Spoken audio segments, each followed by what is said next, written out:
네, 오늘 수요예배 가운데 함께 하신 여러분들을 또 사랑하고 축복합니다.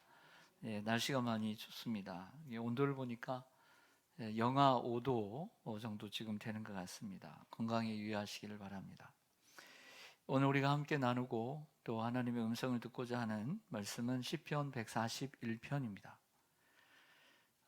이 시편은 기자가 다윗의 시라고 이렇게 나와 있죠.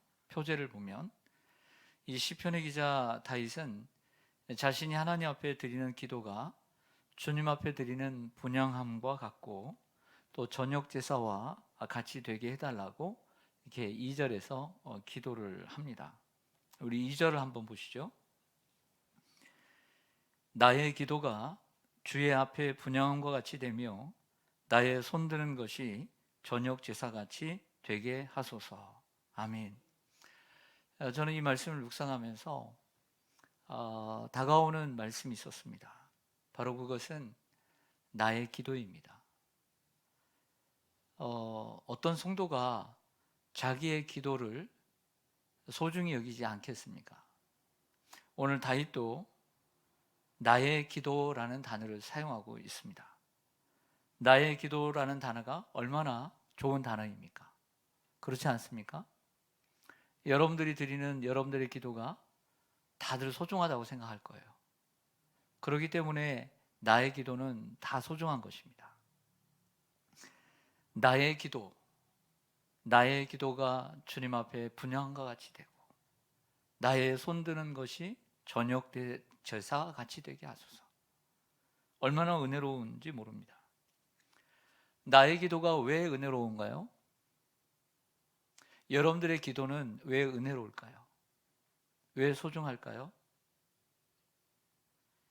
하나님을 향한 나의 기도는 그 기도 속에 나의 마음이 있고 그리고 나의 애원이 있고 나의 소원이 있고 그리고 나의 눈물이 있고 나의 시간이 있고 나의 정성이 있기 때문입니다. 나의 기도라는 표현과 나의 손드는 것이라는 이 표현은 같은 의미를 갖습니다.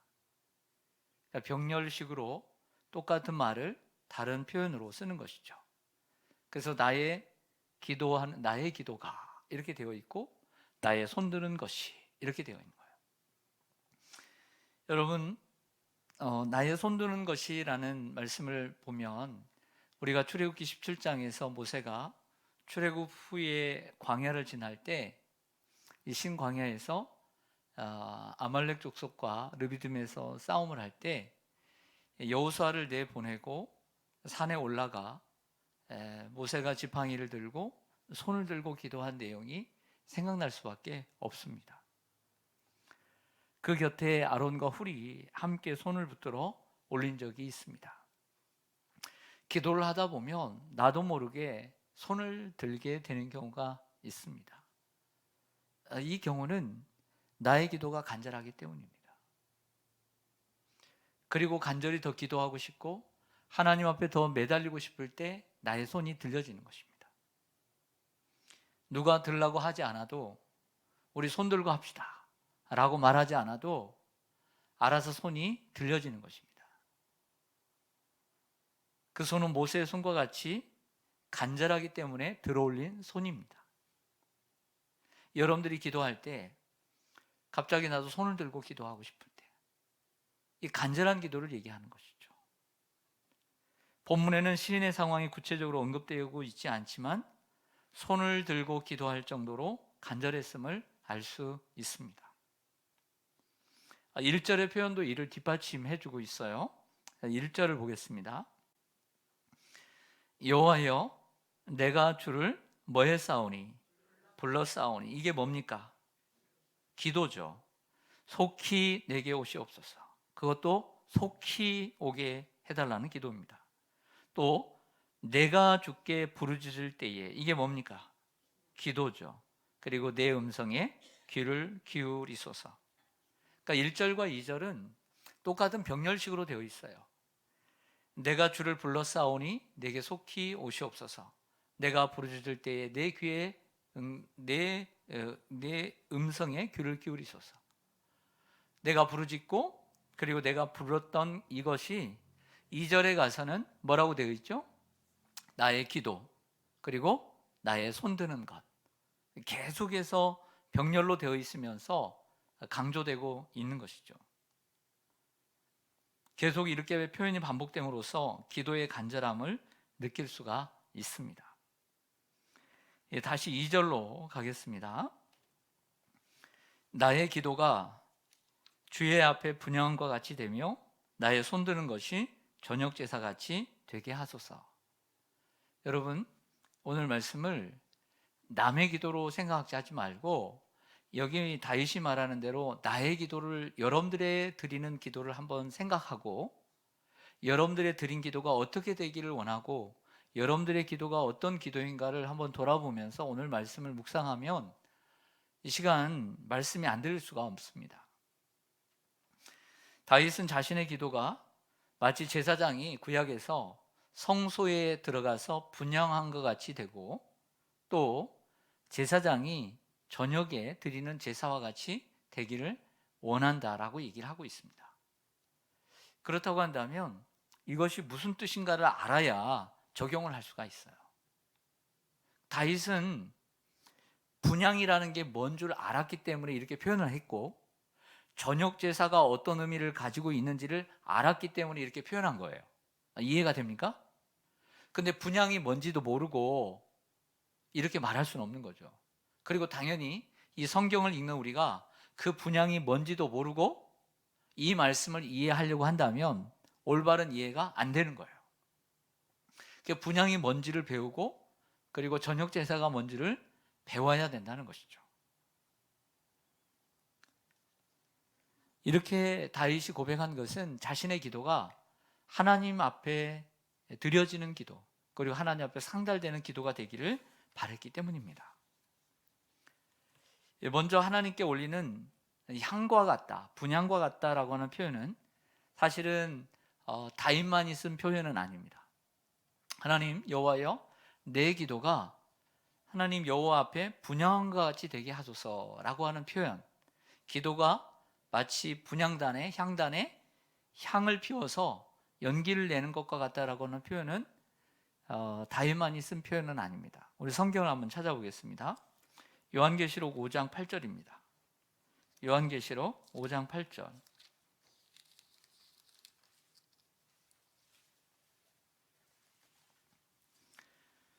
신약성경 404쪽, 신약성경 404쪽 요한계시록 5장 8절입니다.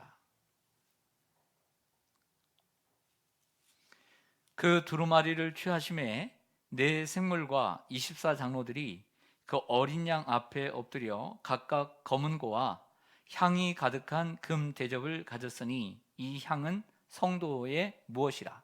기도드리라. 저를 보시죠. 요한계시록 5장은 무엇이죠? 요한계시록 5장은 4장과 5장을 합해서 사도 요한이 저 하늘나라에 가서 하나님 앞에 드려지는 예배의 광경을 보고 적은 거예요. 그러니까 저 하나님 나라에 가보니까 네 생물과 24장로들, 즉 구약의 12족장과 신약의 12제자들을 상징하는 24장로들, 그러니까 신구약 성도들 모두가 하나님 앞에 나아가 드리는데 금향로를 가지고 가는데, 근데 금향로를 가지고 가는데 그 향로에 담긴 그 향이 바로 성도의 기도들이라, 이렇게 표현하고 있는 거예요. 또 요한계시록 8장 3절로 가보겠습니다.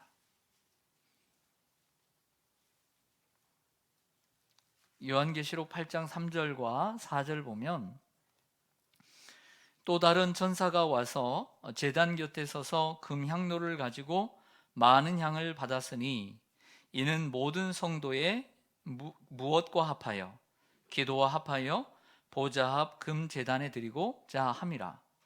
향연이 성도의 기도와 함께 천사의 손으로부터 하나님 앞으로 올라가는지라. 아멘. 이 말씀은 사도 요한이 본 환상 가운데 7인 환상 가운데 7번째 천사가 인을 맞을 때, 인을 가지고 나갈 때의 모습입니다. 그 일곱째 인을 떼실 때 일곱 천사가 금향로를 가지고 하나님께 드리는 모습입니다. 그래서 금향로에는 많은 향이 담겨져 있는데 그 향의 주성분이 성도의 기도들이라고 얘기를 하고 있습니다.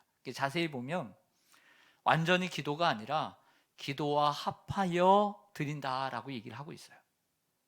그래서 다윗이 주님 앞에 분향함과 같다라고 하는 이러한 표현은 다윗만 쓴 것이 아니라 요한계시록에 하늘에서의 예배를 통해서 드려지고 있는 이 향기로운 향이 바로 성도의 기도임을 분명히 얘기하고 있다는 것입니다. 그래서 임재라고 하는 유명한 찬양의 가사를 보면 이렇습니다. 하늘의 문을 여소서, 이곳을 주목하소서, 주를 향한 노래가 꺼지지 않으니 하늘을 열고 보소서, 이곳에 임재하소서, 주님을 기다립니다. 그 다음 가사가 이렇습니다. 기도의 향기가 하늘에 닿으니. 여러분들이 많이 불렀던 찬송입니다. 기도의 향기가 하늘에 닿으니, 이런 표현을 쓰고 있는 거죠. 그러니까 우리의 기도가 분향할 때의 향과 같다. 하나님 앞에 드려지는 향기로운 기도라고 말을 하고 있는 거죠. 우리가 기도를 드릴 때 나의 기도가 하나님 앞에 상달이 되고 있고 천사들의 손에 들려서 하나님 보좌 앞에 옮겨지는 게 우리의 기도라는 거예요. 그러니까 우리가 기도를 할 때 하나님께서 내 기도를 듣고 계시고 그리고 응답해 주실 것을 믿고 기도해야 합니다.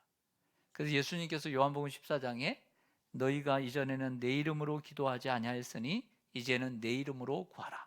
그리하면 내게 이루어 주리라 라고 얘기했습니다.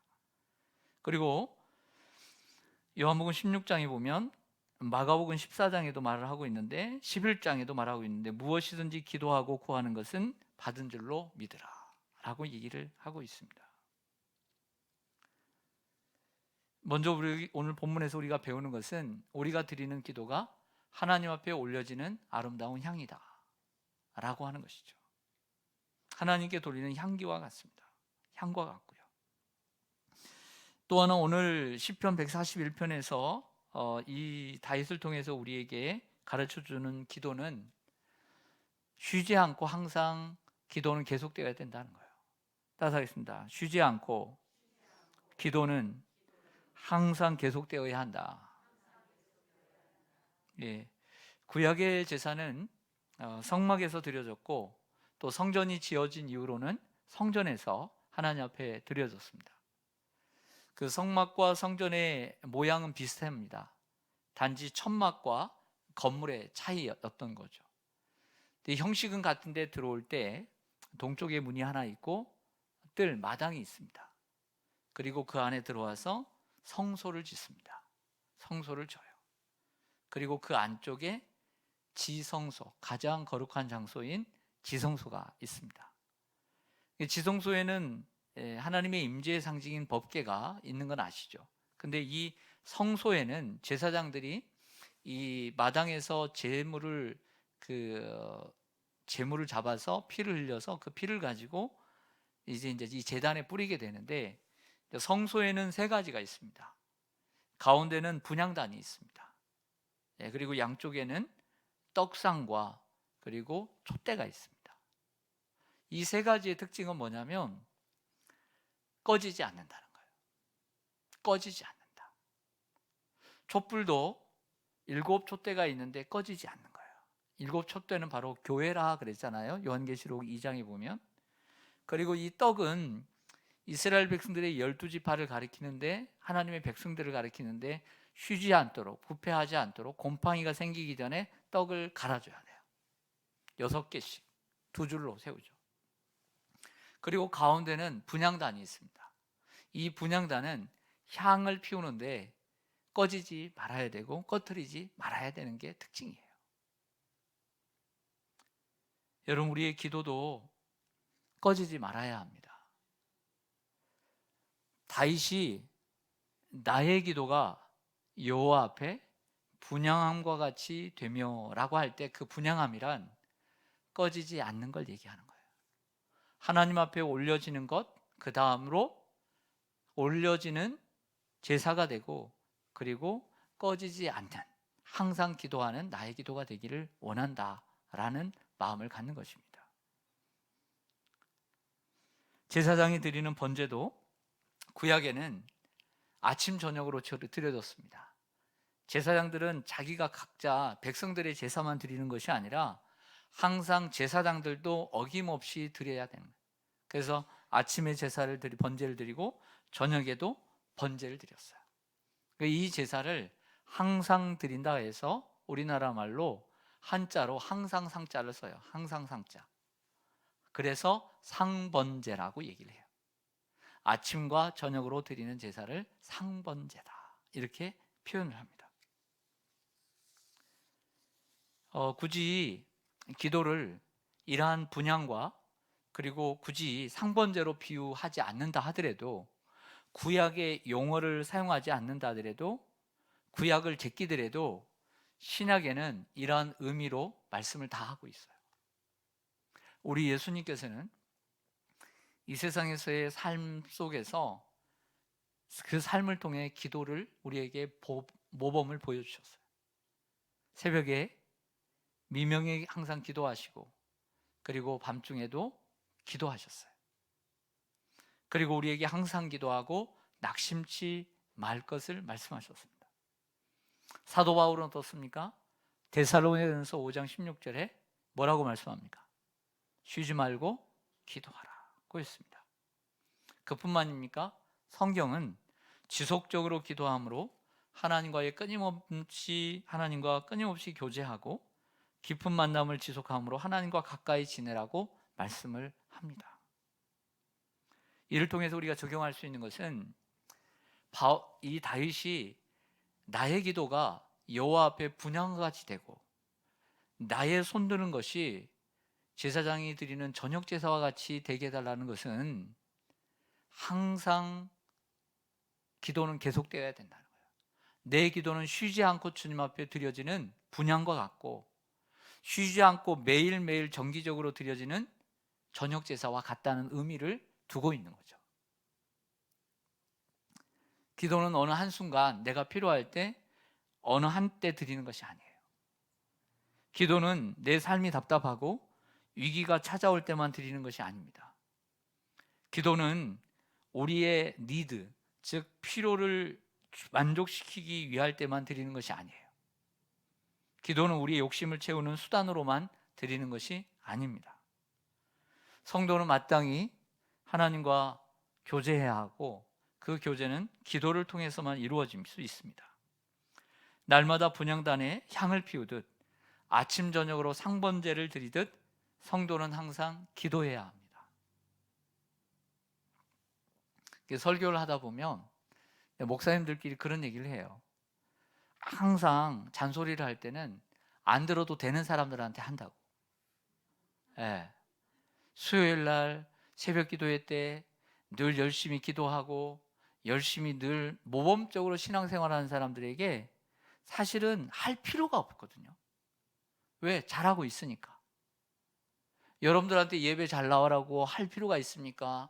여러분한테 기도 열심히 하라고, 새벽 기도 나오라고 할 필요가 있습니까? 별로 없거든요. 근데 목사님들의 공통점은 뭐냐면, 얘기가 어쩔 수 없다는 거예요. 잔소리 듣지 않아도 되는 사람이 잔소리를 그 사람들 앞에서 하는 것은 어쩔 수 없다는 얘기를 해요. 무슨 얘기죠? 네.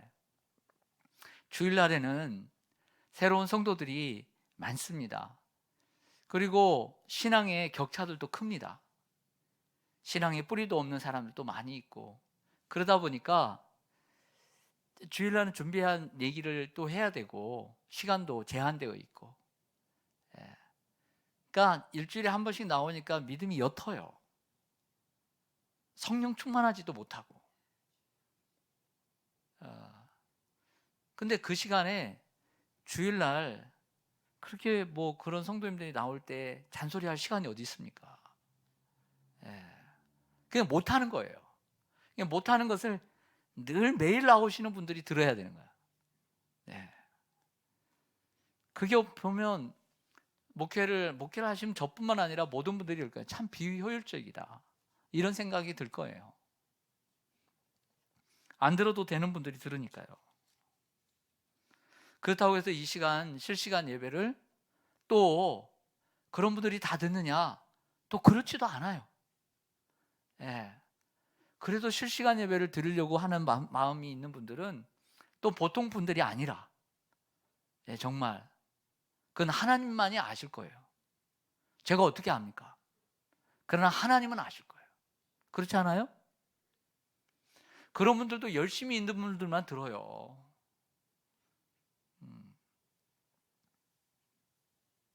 다윗과 같이 우리도 기도의 향불이 꺼지지 않도록 날마다 하나님 앞에 나아가 항상 기도해야 합니다.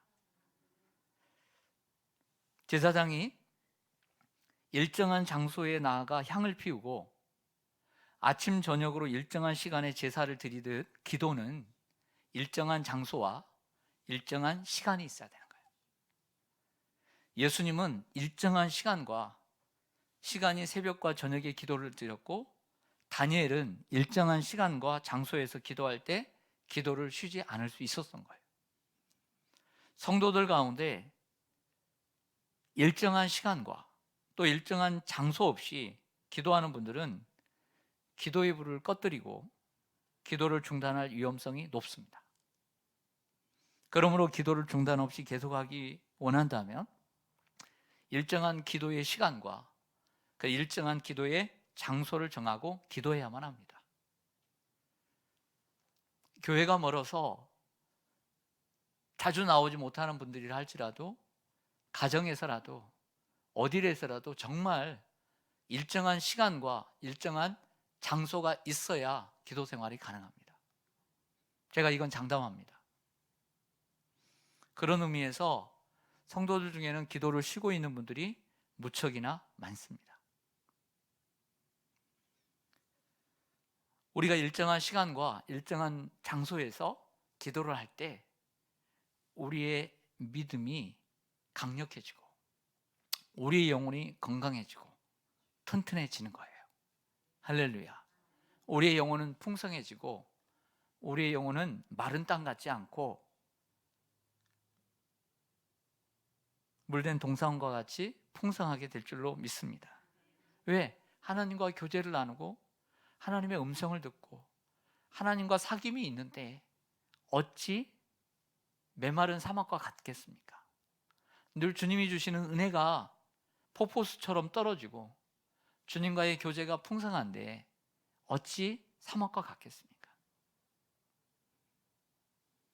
다윗은 비록 장소는 사막에 있어도, 비록 압살롬에게 쫓김을 당해도 그는 제사장이 아니었기 때문에 실제 제사장들처럼 성소에 들어가 분향함도 못하고, 그리고 저녁 제사도 못 드리지만 왕이지만 못해야 하는 거예요.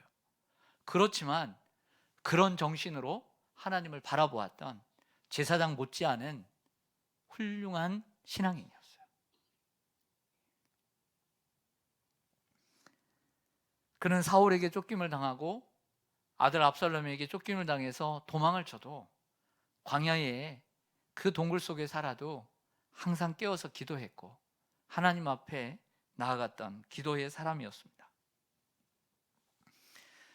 그리고 오늘 그 본문에서 우리가 하나 놓치지 또 말아야 될 것은 오늘 다윗의 기도는 경계심을 놓치지 않는 기도였음을 알 수 있습니다.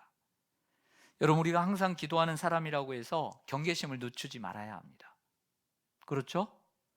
우리가 새벽에 늘 기도하고 수요예배 시간에, 금요기도 시간에 늘 기도하는 사람이라고 해도 우리는 연약한 죄인이에요. 그리고 연약함에 휩싸여 있습니다. 언제든지 우리도 죄를 범할 수 있는 연약한 사람이기 때문에 항상 기도해도 오늘 다윗처럼 경계심을 늦추지 말고 살아야 될 줄로 믿습니다. 오늘 이것이 다윗이 우리에게 가르쳐주는 기도의 모습입니다. 오늘 3절과 4절을 보겠습니다. 3절과 4절 우리 한번 같이 읽겠습니다. 다시 본문으로 돌아와서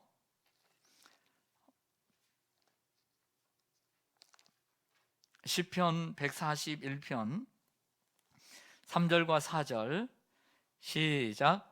여호와여 내 입에 파수꾼을 세우시고 내 입술의 문을 지키소서. 내 마음이 악한 일에 기울어 죄악을 행하는 자들과 함께 악을 행하지 말게 하시며 그들의 진수성찬을 먹지 말게 하소서. 아멘. 참 희한한 얘기를 합니다. 하나님, 나의 부르짖음을 들으시고 내가 부르짖는 소리에 응답해 주세요. 나의 기도가 주님 앞에 내가 분향한 것 같이 되고 나의 이 손드는 것이 저녁 제사와 같이 되게 해주세요 라고 해놓고는 하는 말이 뭐냐면, 여호와여 내 입에 파수꾼을 세우시고 내 입술에 문을 지키소서. 내 마음이 악한 일에 기울어, 이렇게 기울어서, 내 마음이 이렇게 기울어서 죄악을 행하는 자들과 함께 악을 행하지 말게 하시며 그들의 진수성찬을 먹지 말게 하소서.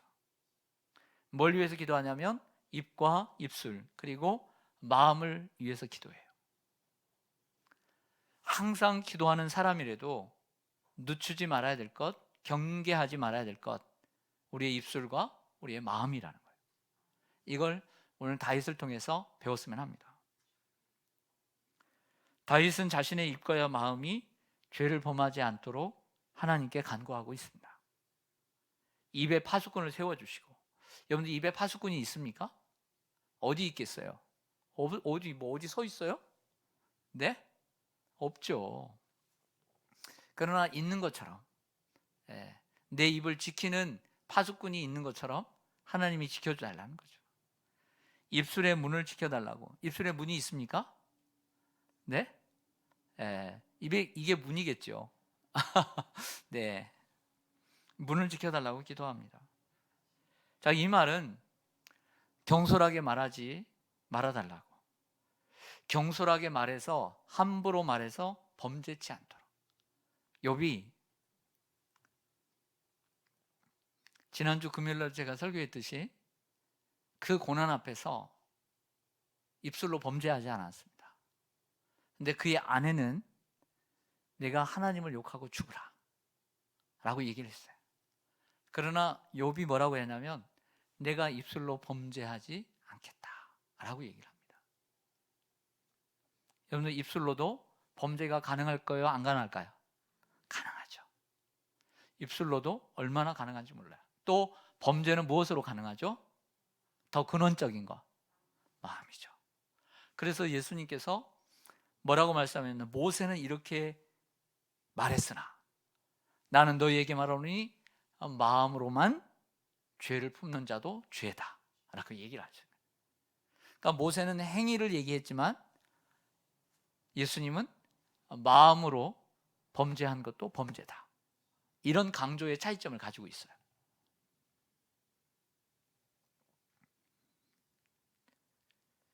경솔하게 함부로 말을 함으로 죄를 범하지 않도록 간구를 합니다.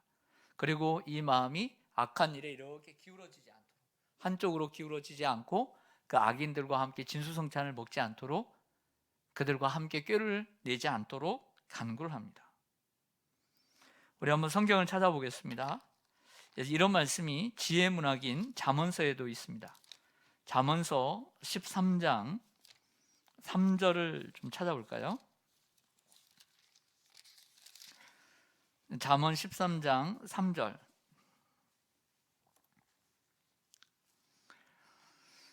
네, 원래 이 시간에 이렇게 저녁을 먹고 오면 딱 졸리기 쉬운 시간이에요. 식곤증이 있어서. 그리고 나이가 들면 들수록 잠이 더 잘 와요. 이 시간에 식곤증. 옛날에 내가 30대 40대 때는 저녁 먹고도 내가 잠이 안 왔는데 50대 넘고 나니까 저녁을 먹고 난 다음에 식곤증이 와요. 이건 나이가 들어본 사람만이 아는 거예요. 웃으시는 거 보세요. 네. 어느 정도 맞죠? 네. 네. 그러니까 좀 주무시고 오세요. 잠언 13장 3절 찾으셨어요? 네, 같이 한번 읽겠습니다. 시작. 입을 지키는 자는 자기의 생명을 보존하나 입술을 크게 벌리는 자에게는 멸망이 오느니라. 아멘. 같은 말씀이죠? 입을 지키는 자, 파수꾼이죠. 입을 지키는 자는 자기의 생명을 보존하지만 입을 크게 벌리는 자, 입술의 문을 지키소서. 입을 크게 벌리는 자는 멸망이 오느니라. 이렇게 얘기합니다. 또 잠언 21장 3절을 볼까요? 잠언 21장 23절. 잠언 21장 23절입니다. 비슷한 말씀을 찾아보았습니다. 잠언 21장 23절 시작. 입과 혀를 지키는 자는 자기의 영혼을 환난에서 보존하느니라. 아멘. 입과 혀를 지키는 자는 자기의 영혼을 환난에서 보존하느니라. 라고 말씀을 하고 있습니다. 아마 다윗도 이런 잠언의 말씀을 알고 있었는지 모르지만 이런 같은 말씀을 하고 있습니다. 우리가 잘 아는 야고보도 야고보서를 보면 이 혀에 대한 말을 많이 하죠. 그 혀에 대한 말씀을 3장에 많이 하지만 1장 26절에도 이렇게 얘기합니다. 한번 들어보세요. 누구든지 스스로 경건하다 생각하며 자기 혀를 재갈 물리지 아니하고 자기 마음을 속이면 이 사람의 경건은 헛것이라. 성경은 이처럼 입과 혀를 잘 단속하여 우리가 범죄하지 않도록 경계를 하고 있습니다. 하나님께서 저와 여러분에게 은혜를 주셔서 입과 혀를 지켜주시기를 원합니다. 네. 우리 다시 본문으로 돌아와서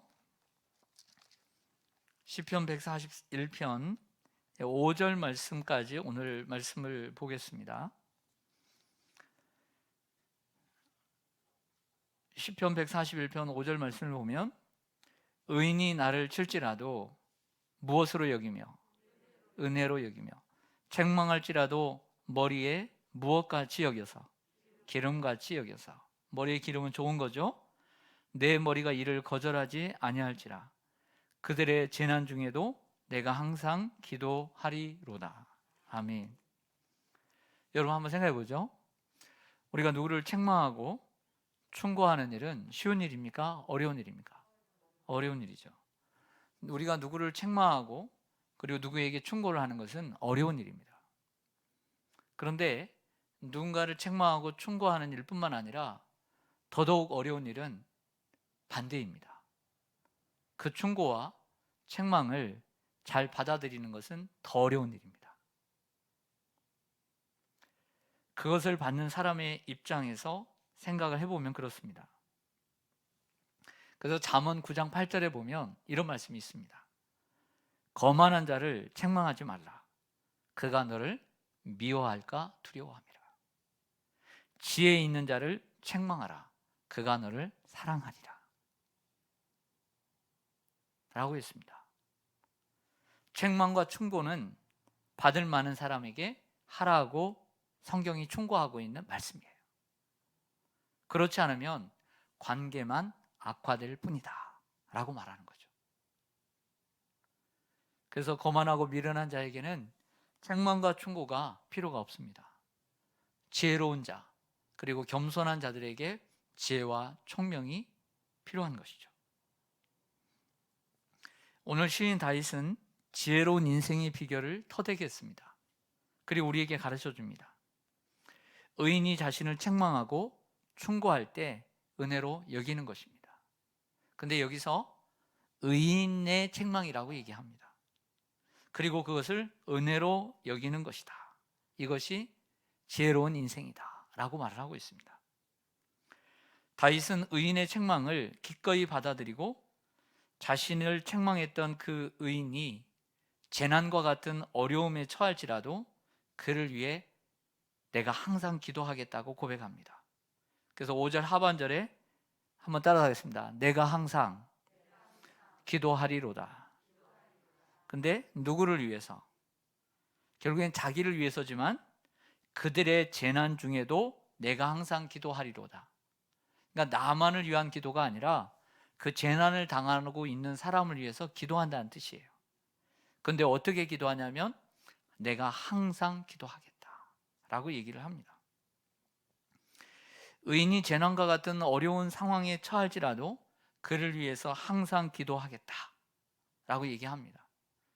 시인은 인생의 어떠한 상황에서도 자신이 쉬지 않고 기도할 것이며 자신의 인생을 기도의 끈으로 엮어 가겠다고 얘기를 하는 거예요. 좋을 때만 내가 기도하는 것이 아니라 인생의 고난 속에서도 기도의 끈으로 나를 꽁꽁 엮어서 내 인생이 기도의 인생이 되게 하겠다라고 얘기합니다. 안타까운 건 성도들이 하나님을 믿으면서 기도를 너무 가벼이 여긴다는 거예요. 성도들이 귀찮다고 너무 기도를 가벼이 여긴다는 거예요. 이 시대에 점점 기도가 사라져가고, 이 시대의 한국교회에 기도가 메말라가고, 성도들이 주일날 큰 교회라고 자기가 마치 명품 성도가 되는 것처럼 큰 교회를 가기 위해서 찰랑찰랑거리는 보석을 달고 달지는 몰라도 그것보다 더 중요한 건 기도하는 성도가 되는 거예요. 여러분, 우리가 배고파도 보릿고개 시절에도 열심히 모여 기도를 했습니다. 그 기도가 한국교회의 걸음이 되었어요.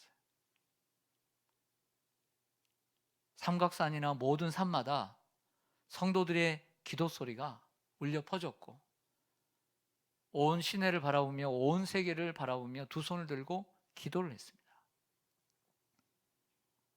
금요일마다 성도들은 모이기를 힘썼고, 그리고 풀 철야를 했습니다. 지금은 철야라는 말을 쓰면 안 됩니다. 철야라는 말은 무색할 정도이고 쓰면 안 되는 거죠. 한두 시간 기도하는 것을 철야 기도라고 말하는 것은 부끄러운 것입니다. 그냥 저녁 기도에 이것이 맞는 거죠. 성도들이 안타까운 건, 또 한국교회가 안타까운 건 너무 기도를 가벼이 여긴다. 이러면 정말 희망이 없습니다. 그러면 교회는 희망이 없어요. 교회는 기도하는 교회가 돼야 되고, 교회 자체는 성도예요. 믿음에 굳게 서서 감사함이 넘치는 교회, 그 교회 속에는 성도라는 의미가 더 깊이 박혀 있습니다. 성도가 기도하지 않으면 기름이 없는 자동차를 가지고 있는 것과 같고, 자전거는 가지고 있지만 기름이 없는 페달을 가지고 있는 것과 같은 겁니다. 오늘 시인 다윗은 자신의 인생을 기도의 끈으로 꽁꽁 엮어가고 있습니다. 사랑하는 성도 여러분, 우리의 인생이 다윗과 같이, 또 여러분들의 인생이 다윗과 같이 직선이 아니고 곡선일지라도 기도를 놓지 마시길 바랍니다. 항상 깨어 기도하기를 바랍니다. 여러분의 기도가 주님 앞에 드리는 분향함과 같고, 제사장이 드리는 저녁 제사와 같이 항상 꺼트리지 말고 하나님 앞에 나 자신을 드리는 이러한 기도가 되기를 간절히 소망합니다. 네, 기도하겠습니다.